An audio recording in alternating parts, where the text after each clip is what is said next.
Hey guys, it's Olivie Blake, and this is me not writing. So, coffee this morning. Not too much to report. Currently, Mr. Blake is very into the cycling classics, which, if you've never heard of them, that makes sense. I believe today / this weekend is Milan San Remo. And I asked Mr. Blake if he wanted to share any details about it, and he said it's really long. I looked it up and it turns out that was like actually the correct thing to say about it. It is the longest of the classics. I believe the first one was like 1907 or something like that. Don't fact check me, just trust me. But yeah, my favorite race is Paris-Roubaix, which isn't until April. I am really only talking about this because the most exciting thing about the classics for me is that I accidentally have a collection of Paris-Roubaix t-shirts. My favorite of my t-shirts is like a navy blue with this like script writing in French. So I don't know, maybe it's just like a snob thing I have. But anyway, so just in case you guys want to get like very amped for something that you have never had any reason to be amped about before, there you go. Okay, so when I initially wrote Vive le Tour, which is my fan fiction about 4 people in the Tour de France, when I told him I was doing it, he was like mildly outraged. He was like, why would you do that? What's wrong with you? Like, they're not having love affairs with each other. And I was like, I mean, you say that, but like, you don't have any proof. Anyway, I ended up asking him for cycling related things, and he became very adamant that I do things correctly. So Vive le Tour, if you have never read it, is the most accurate piece of very niche cycling fan fiction that I think you will ever find. And it will have a sequel. Yes, this is a huge announcement. I know you guys are very excited. It's obviously one of my most popular works ever. But Mr. Blake has requested that I draw attention to the sport of professional cycling. I mean, sure. I will happily tell you who he thinks the most handsome cyclists are. He and I are actually like mildly in agreement. Tom Dumoulin is who Mr. Blake thinks is the most handsome cyclist. I think that is like probably true, but there's also Marcel Kittel. And yeah, we can definitely have this conversation whenever you guys want. I personally really like John Degenkolb, but we don't need to get into that. That's not an optical thing. That's just, I just like him. Okay, so I guess we can jump into things now that we've discussed cycling and I've fulfilled my obligations to not at all my sponsors. I have not remotely been paid to do this. For the record, wait, nope, turns out I'm not done. So for the record about Paris-Roubaix, it's on cobbled roads, like old cobbled roads, and it's a race that's been going since the 1890s. They call it the Hell of the North. It's like the queen of the classics or something. And yeah, I also have a t-shirt that says a Sunday in Hell, which is, you know, also very much on brand. But anyway, the whole thing about the cobbles is that, like, I don't know if you've ever been on a road bike, but if there is like a little bit of sand, there's like a super high chance you're just going to topple over. Like, just keeping your wheels straight is kind of, it's difficult. So when you have a whole bunch of cyclists vying to get in front of each other on these like really unsteady cobbles, you get a lot of crashes, which is why Paris-Roubaix is like, I don't know that that's why it's famous, but it is certainly why it's interesting to watch, because almost certainly there will be an enormous crash. Not that that's what we were watching for, of course, but, you know, to each her own. Let's see, what else is new? It turns out I don't want to get into questions yet. I'm just going to keep chatting. What else is new? I have been watching the show Night Fight, K-N-I-G-H-T, on the History Channel. It's basically this insane show where it's a competition show. And there's something called the Armored Combat League, which is basically, I mean, it's, I guess you could call it martial arts, but it's in historically correct armor. And you could see how this would appeal to me. Being a person with a dagger, this is something that appeals to me. I've learned this appeals to many fantasy writers. I've met a lot of fantasy writers who were like, oh yeah, I know what the ACL is. The Armored Combat League. Anyway, Night Fight, it just ended. The structure of the show was for 7 episodes, there were these like group battles that got narrowed down to just a one-on-one duel. but the sides in the duels were determined by periods in history. So the people who were fighting were using the armor of whichever side they were supposed to be on. So I put the show on, and I was like, this is the dumbest thing I've ever seen, right? Because it's like 6, is it 6? Men, all sort of like rushing at each other. And it doesn't look like there's a lot of skill involved, you know, because they're in armor and using heavy weapons that are difficult to wield. So if one gets knocked out of their hands, all of a sudden they can't get up, or they're very slow to get up. The whole thing isn't like 90-minute intervals, which, I mean, I spar in 3-minute intervals, which like is really hard. So I understand if I were weighted down by armor, 90 seconds is probably all I could do at a time also. So initially I was like, this is insane. What am I even watching? And then gradually I was like, I will never stop watching this. I think this is maybe the greatest thing I've ever seen. There is certainly an elevated level of violence. There are a lot of weapons. They are wearing armor, but the further you get into the show, I don't know if they like saved the more aggressive competitors for later in the show, the more the injuries are like very intense, and the more the dueling is a matter of skill and not just who can outlast the other person. I know what happened, and I'm not going to tell you in case you want to watch, because the final episode is all the champions from the previous episodes fighting each other. But I will tell you that my favorite was Ringo. He was 5'8", which like, you wouldn't think, like, you know, okay, sure, like, let's not get into height things, but there was a guy who was 6'7", so this is what Ringo was up against. But I don't think I ever saw Ringo get his back to anyone, not to like the wall or to like to any of the, no one got him from behind, which I feel like is an enormous level of skill. I mean, I have my knowledge about anything they're doing is extremely narrow / almost non-existent, but I just was very impressed with him. So yeah, personally, I think the end tournament was rigged. I think the judges had an idea of who they wanted to fight each other at the end, and they made it so that it would happen that way. I mean, I'm not normally the demographic who says things like that was rigged, but you know, sometimes the time calls for it. Okay, now let's get into questions. Everything's great. Dear Olivie, help! I've been dating a lot lately, and it always seems like things are going well at first, but then it just fizzles out. I'm starting to feel like the problem is me, with a sad face. What should I do? You are not some common thread of things going wrong, okay? You just haven't found the right person. And I understand that nobody ever wants to hear that. It is a process of looking. It is a process of finding a lot of wrong people before you find the right person. And that can feel like it's on you, but it definitely is not. So I just want to start there with, yes, you have to keep looking. And yes, that is exhausting, but that is just how it works. And I can't really tell you anything that's going to soften that, except that you're going to spend your whole life being afraid of a lot of things, that you are never going to find the right job or the right career, or you're never going to find the right person, you know? If it wasn't this, it'd be something else. And the unfortunate thing is that it's very human to feel like you're doing a lot of searching, and to feel like because all of these things are happening to you and you are at the center of your narrative, that you are the reason when things go wrong.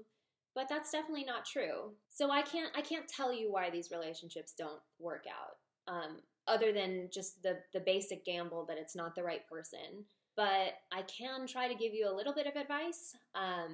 The most important thing I can tell you is that the only person that you're guaranteed to spend the rest of your life with is you. So I would kind of make this, if you're feeling frustrated by the process of trying to find another person, then maybe you should take a step back and spend a little bit more time on whether or not you're making yourself happy. One question I find very interesting is, do you like yourself? Do you like you? Do you think that if you met you, you would appreciate all the things that you are bringing to the table? Or what are you bringing to the table? Can you answer that question? I assure you the answer is not nothing, but it kind of can be important to stop and think about it. Do you really spend a lot of time on your interests or your passions? When you're dating, is it just about the search for somebody else? Because I think that can sometimes be part of the problem. I mean, you hear a lot about how when people fall in love, it's this crazy thing that they weren't expecting, right? And I think there's something to that, because when you spend your time, especially people who are like, oh, I found a relationship when I absolutely wasn't looking for one. And that was certainly the case for me. But I think that does happen because your focus is elsewhere. And when your focus is on something that is important to you, you're going to end up drawing people to you. I don't really know if there's some like high concept, universal magic type stuff to it, and that's like how things work. But it does seem to me, coincidentally or not, that if you're spending time making yourself happy, you are very likely to draw someone to you who is going to have those same interests. I mean, this is naturally going to happen. You know, when you start actually spending time on things you care about and talking to other people who care about the things that you also care about, it's kind of inevitable that you're going to end up with someone you can have a real conversation with, which I think is the most important thing about a relationship. I think it starts from that initial conversation and what you talk about. Granted, my first conversation with Mr. Blake was about how I wanted to kill him. But it turns out that that's what he likes. So he chose well. Don't get caught up in, is this working? Is it not working? What's going wrong? Take a step back and just kind of focus on how happy you are making yourself. Are you even taking the time to make yourself happy? I'm making this as a generic point because I don't know you very well. But I do know what it's like to blame myself when things go wrong. I am definitely... My inner voice is very cruel. I am very mean to myself. And sometimes that's a good thing because it means I'm my best motivator. It means that I always work hard because the last person I want to disappoint is me. But it also means that I'm constantly living with a bully. And I often have to stop and remind myself that I'm good at certain things, or that I am on the right track, that I'm doing all the right things to be my best self and to accomplish my goals. And even though there's constantly this voice that is telling me that I'm not doing enough, or I'm not doing the right things, or I'll never do the right things and I'll never be enough, you have to figure out a way to silence that voice. You have to find a way to be kind to you, which is, again, a thing I say all the time, but it's easy to forget that, you know, you are always living with this other person inside your head, which is, you know, your worst self. Your best self is constantly living with your worst self, and I think right now your worst self might kind of be taking over because your worst self is poking at your insecurities, and maybe that's not helping you when you're dating. I guess it's really just a process of self-soothing, and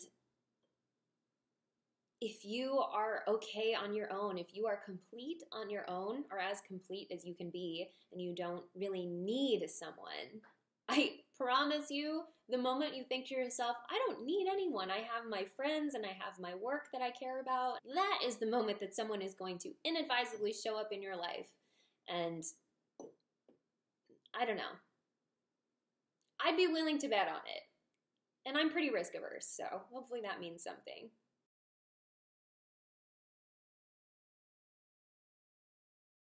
So, what do you do when a part of your story or chapter is misinterpreted by readers or they didn't understand the scene as you meant it? I have a part in my story that I was hoping would intrigue the readers and make them hopeful for a character's redemption, but the first few reviews showed that the character came off creepy. My beta readers, I'm sorry, I didn't mean to laugh. My beta readers seemed to read it along the same lines I did, so I wasn't expecting this different perspective. I don't know what to do. All right, well, okay, here's the thing about, I'm assuming based on the discussion of reviews that we're talking about fan fiction. So here's the very real thing about fan fiction. Many real things about fan fiction. One, you can't always trust the reviewers, okay? It sounds like the first few reviews didn't get what you were trying to say. I don't know if you've gotten more since then, but just as a heads up, I don't know, as a heads up, you are allowed to say this reader didn't get it. And I know it's hard to dismiss that, but it is a possibility. A possibility. There is a lot of powerlessness in art. That's what makes it so vulnerable. You are putting something on the page. It means something to you. But there is a very strong possibility that some people are not going to get it because, two, you know where this story is going, but they don't. So a lot of readers tend to think they know where a story is going, which makes sense because a lot of fiction is very tropey, and you can sort of see where things are going.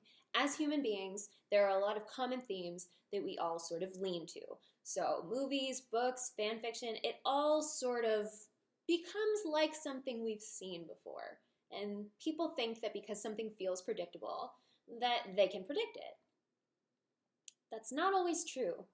You know where the story is going. It's also possible your beta readers know where the story is going, so maybe that's why they didn't give you the same feedback.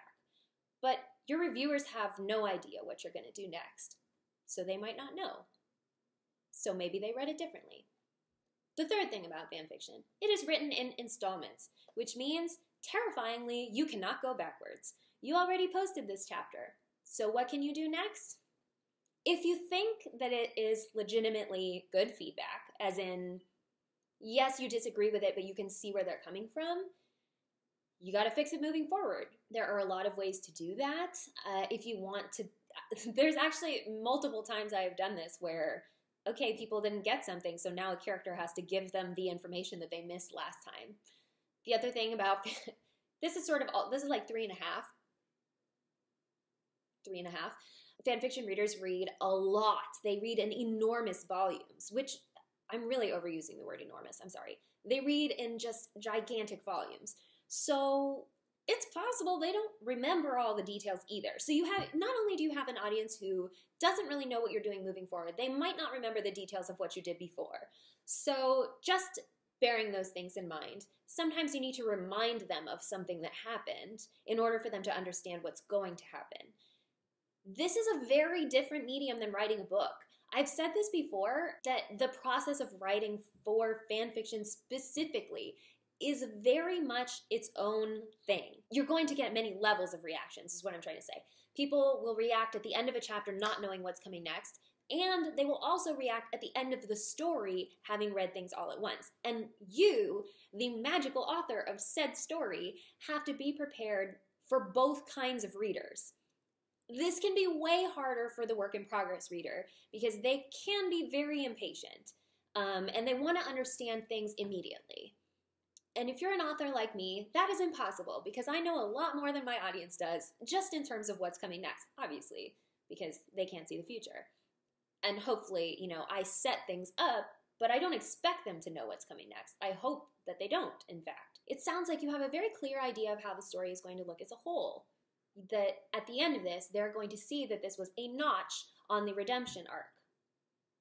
You can only control the whole story, okay? You can only control how this appears when you have finished all of your installments. You can't repair, I think you're viewing it as damage. I don't know that it is damage. The damage of what's already been done, of people misinterpreting this chapter. They just misinterpreted, maybe they misinterpreted, or they just don't get it yet. One piece. So it is your job to make all the pieces fit together. I would encourage you to focus on if there's anything you can take away from these reviews. You said he came off creepy. I don't really know what that means. I know it's very easy to do, especially in a medium that is very much based in sex, and a lot of sex things sound creepy. And again, I don't know what this story is or who you are, so I have absolutely no idea. But if there's something you can take away from this that you can try to repair moving forward, then you should do that. Otherwise, you just need to continue so there's the type 1 reader, the work in progress reader, and the type 2 reader. Your type 1 reader already has a problem, but you are still also writing this for the type 2 reader. So just try to make sure your whole story compellingly fits together, and that is the most you can do, because you cannot explain yourself to everybody. And you are not really responsible for explaining yourself to everybody. And it won't even work because there are going to be people who will never see it. They have different values from you. They have different tastes from you. I have a problem. I have lots of problems with the current fic I'm writing. People take a lot of issues with any number of the characters, and I cannot bog myself down thinking about how to make them see it, because it's not going to work that way. I am telling a story. My responsibility is to tell a story authentically, as genuinely as I can, as best I can, and they will either understand it or they won't. They'll value it or they won't, and that is out of my hands. That's just the bummer of the truth. But I commend you on doing this work, on getting this far, on preparing an arc that is long-term. That is a skill, and you are learning how to do it, or I don't know if you're learning how, but you're certainly improving how to do it. And good job. You're doing good. Just keep going.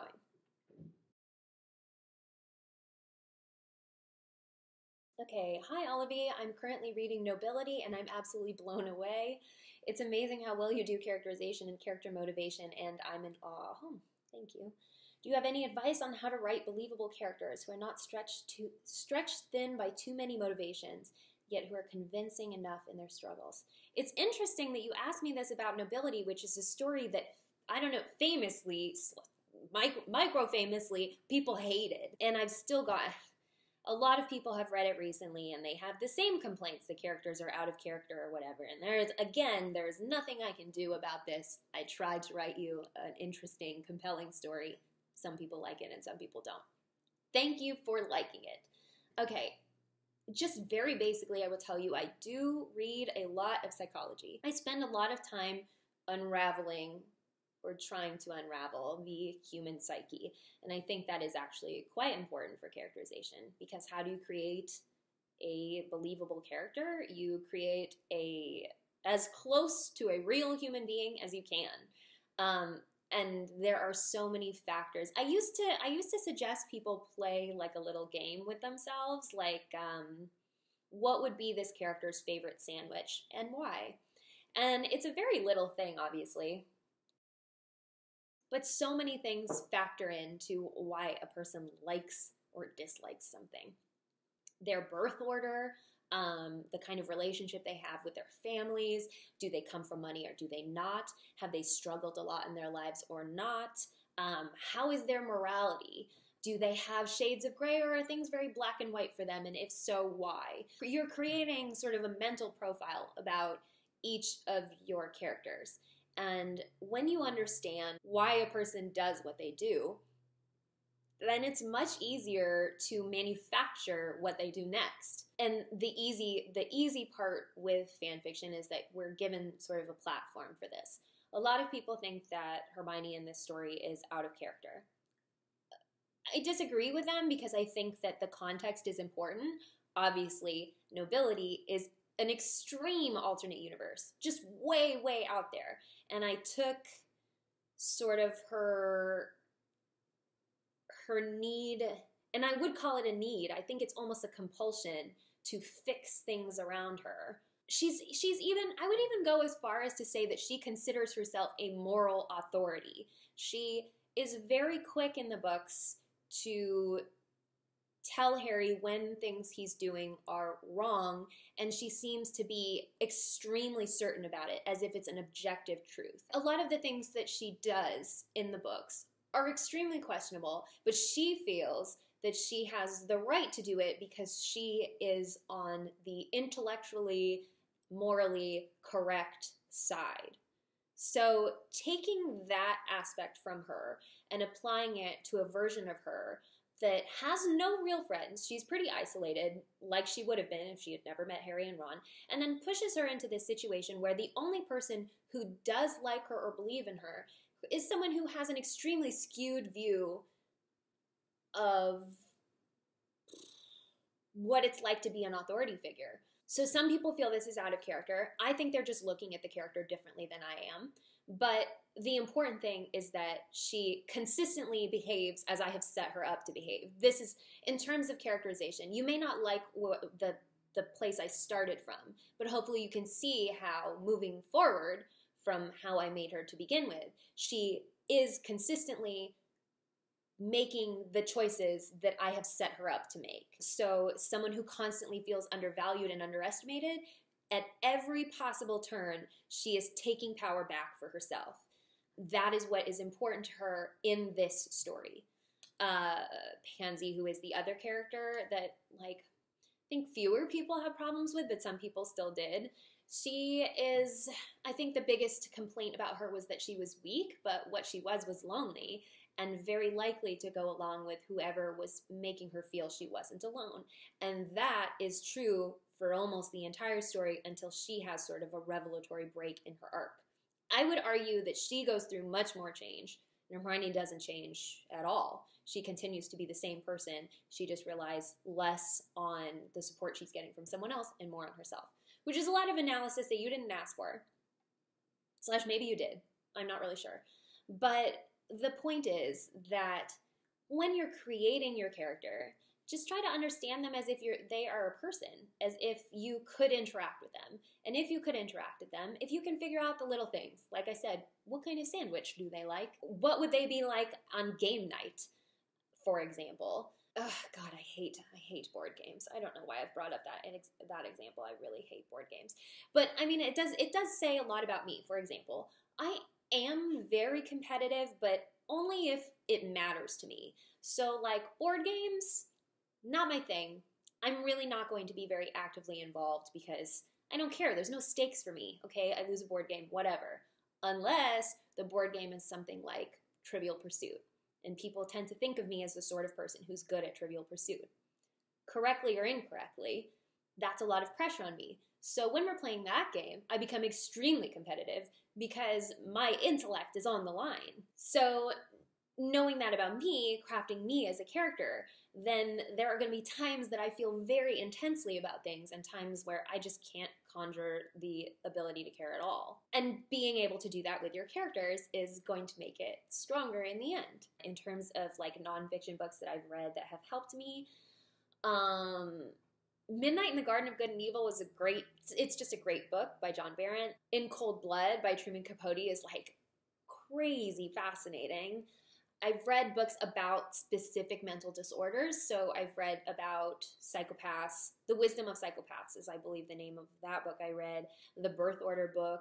The Love Languages book is actually very good for both your relationship and writing characters who are in relationships. I think especially if you're writing romance, then you want to know about how people speak their love languages. Okay, well, I kind of went on for a while. There's a lot of talk of cycling. I would be sorry, but I can't. I don't have it in me. But anyway, this has been me, Olivie Blake, not writing, and I'll see you next week.